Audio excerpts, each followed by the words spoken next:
Danam Nagender petition పై speaker గడ్డం ప్రసాద్ విచారణ కొనసాగుతోంది. ఇప్పటికే 7గురికి క్లీన్ చిట్ ఇచ్చిన స్పీకర్ వాళ్లు పార్టీ మారినట్టు ఆధారాలు లేవని చెప్పారు.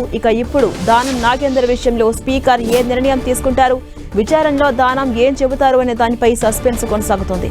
కారు గుర్తుపై గెలిచిన 10 మంది ఎమ్మెల్యేలు పార్టీని ఫిరాయించారంటూ బీఆర్ఎస్ అసెంబ్లీ స్పీకర్ కార్యాలయంలో ఫిర్యాదు చేసింది. అయితే స్పీకర్ చర్యలు తీసుకోవట్లేదంటూ అటు సుప్రీంకోర్టును ఆశ్రయించింది బీఆర్ఎస్. ఈ క్రమంలో కోర్టు డెడ్లైన్లు, వార్నింగ్లతో స్పీకర్ గడ్డం ప్రసాద్ విచారణ చేపట్టారు. ఇప్పటికే 7గురిని విచారించిన స్పీకర్ వాళ్లు పార్టీ మారినట్లు ఆధారాలు లేవంటూ పిటిషన్లు కొట్టేస్తూ తీర్పిచ్చారు. అరకపూడి గాంధీ, గూడెం మహిపాల్ రెడ్డి, బండ్ల కృష్ణమోహన్, ప్రకాష్ గౌడ్, తెల్లం వెంకట్రావు, పోచారం శ్రీనివాసరెడ్డి, కాలై యాదయ్యలకు క్లీన్ చిట్ ఇచ్చారు స్పీకర్. ఈ క్రమంలో మిగిలిన 3 డాక్టర్ సంజయ్, దానం నాగేందర్, కడియం శ్రీహర్లను విచారణ జరపాల్సి ఉంది. అయితే ఎమ్మెల్యే దానం నాగేందర్ కు నోటీసులు ఇచ్చారు.